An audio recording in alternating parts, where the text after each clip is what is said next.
तीन गोष्टी या कधीच करू. आता व्यसन हे कधीच करू नका. त्या व्यसनामुळे काहींची जिंदगी बरबाद झाली. एवढा अनमोल देह आणि या देहाची राख रांगोळी करणारं ते व्यसन, त्या व्यसनाला आधी आपल्यापासून दूर करा, तेव्हा आपल्याला या सप्ताहामध्ये येण्याची ताकद होईल.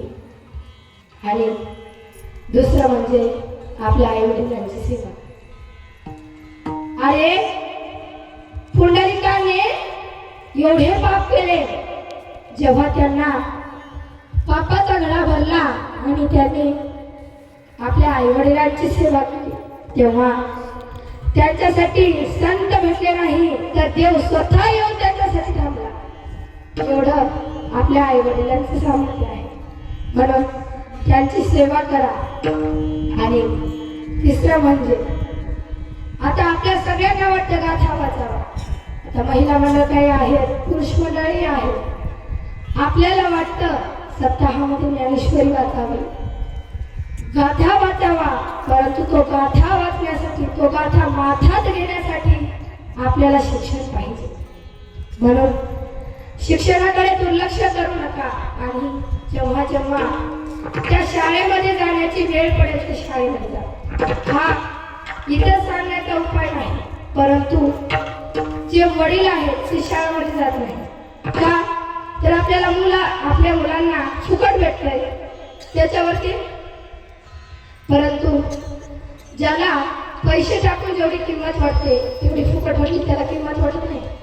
म्हणून त्या शाळेकडे दुर्लक्ष करू नका. जेव्हा वाचाल तेव्हा वाच. म्हणून त्या शाळेकडे दुर्लक्ष करू नका. आणि माझं एवढं तर पुण्य नाही की हरिभक्त पारायण भागवताचार्य अंजली ताईने माझ्या कीर्तनाला एवढं माझं भाग्य नाहीये, परंतु त्या आज या माझ्या कीर्तनासाठी उपस्थित आहेत.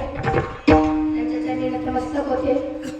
आणि ज्यांनी मला गायनाची साथ दिली असे असणारे सर्व गायनाचार्य त्यांच्याही चरणी नतमस्तक होते. आणि विनेकरी बाबाच्या चरणी नतमस्तक होते, म्हणजेच माझ्या आजोबांच्या चरणी नतमस्तक होते. आणि इथं बसलेल्या माझ्या गावकरी मंडळी असतील सर्वांच्या चरणी नतमस्तक होते. माझ्या मामांच्या चरणी नतमस्तक होते, माझ्या आई वडिलांच्या चरणी नतमस्तक होते. इथं बसलेल्या सर्वांच्या चरणी नतमस्तक होते. जे वट्यावरती बसून कीर्तन ऐकतात त्यांच्या चरणी नतमस्तक होते. जे घरी झोपून कीर्तन ऐकतात त्यांच्या चरणी नतमस्तक होते. जे घरी बसून कीर्तन ऐकतात त्यांच्या चरणी नतमस्तक होते. जे मंडपात झोपले होते त्यांच्या चरणी नतमस्तक होते. आणि माझ्या कीर्तनाला